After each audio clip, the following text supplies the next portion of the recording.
Hello friend, क्या आप CA बनना चाहते हैं? अगर हाँ तो वीडियो कंप्लीट देखना, क्योंकि हम प्रोवाइड करवाएंगे आपको सीए से रिलेटेड कंप्लीट डिटेल। नमस्कार दोस्तों, मैं Varun Kumar, educator and motivational speaker. हम आपको प्रोवाइड करवाते हैं एजुकेशन से रिलेटेड और मोटिवेशन से रिलेटेड वीडियोस। तो भी हमारे चैनल को सब्सक्राइब कर लीजिए ताकि आने वाले वीडियो के अपडेट आपको सबसे पहले मिल सके। तो चलिए दोस्तों, जानते हैं सीए होता क्या है। सीए का मतलब होता है चार्टर्ड अकाउंटेंट। अब जानते हैं सीए के काम के बारे में। सीए का काम वित्तीय लेखे जोखे को समझकर उनका मैनेजमेंट करना होता है।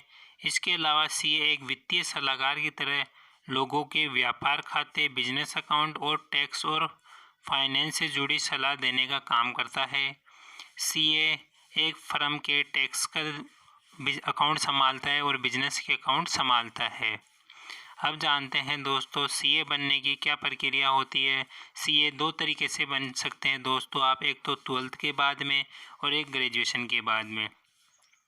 अगर आप 12वीं के बाद में सीए बनना चाहते हो तो आपको 3 चरणों में एग्ज़ाम पास करनी होती है, और अगर आप ग्रेजुएशन के बाद सीए बनना चाहते हो तो आपको 2 चरणों में एग्ज़ाम पास करनी होती है।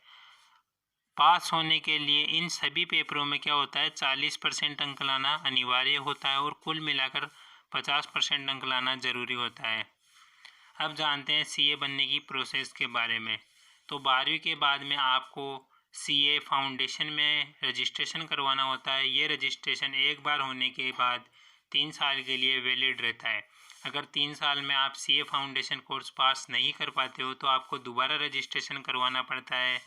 रजिस्ट्रेशन फ़ीस 9,800 रुपये लगती है और सीए फाउंडेशन में 4 पेपर लगते हैं और सारे पेपर 100 नंबरों के लगते हैं। अब जानते हैं सेकंड प्रोसेस के बारे में, जो होती है CA intermediate exam. CA intermediate exam में 8 पेपर लगते हैं दोस्तों, पर पेपर 100 नंबर का होता है और इसकी फ़ीस 27,200 रुपये लगती है। अगर आप ग्रेजुएशन के बाद सीए कर रहे हो तो भी आपको सीए इंटरमीडिएट एग्ज़ाम देना पड़ता है, और अगर आप 12th के बाद सीए कर रहे हो तो आपको सीए फाउंडेशन पास कर लेने के बाद सीए इंटरमीडिएट एग्ज़ाम देना होता है। अब जानते हैं दोस्तों तीसरी प्रोसेस के बारे में, जो होती है सीए फाइनल एग्ज़ाम की।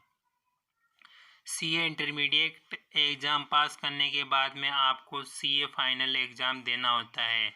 ये एग्ज़ाम देने से पहले आपको 3 साल के लिए सीए की आर्टिकलशिप के लिए आवेदन करना होता है। ये ट्रेनिंग पूरी कर लेने से 6 महीने पहले आप सीए फाइनल का एक फॉर्म भर सकते हैं, और सीए फाइनल एग्ज़ाम रजिस्ट्रेशन कराने की वैधता 5 साल की होती है। इन 5 सालों में आपको ये सीए फाइनल एग्ज़ाम पास करना होता है। अगर नहीं कर पाते हो तो आपको रजिस्ट्रेशन 5 साल बाद दोबारा करवाना होता है।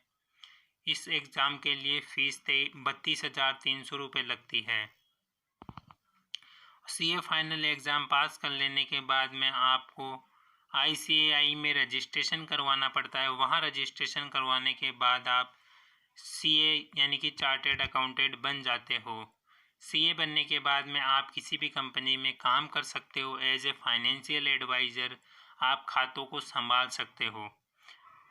अब जानते हैं सीए के कैरियर के बारे में। क्या रहता है कैरियर ऑप्शन सीए के लिए। दोस्तों आप सीए बनने के बाद में किसी भी कंपनी में एज ए चार्टर्ड अकाउंटेंट काम कर सकते हो। यानी कि दोस्तों आप कंपनी से के खाते संभाल सकते हो, खाते बना सकते हो, और फाइनेंस से रिलेटेड आप एडवाइस दे सकते हो कंपनी को। यानी कि पूरी कंपनी का मैनेजमेंट आप सीए ही करते हो।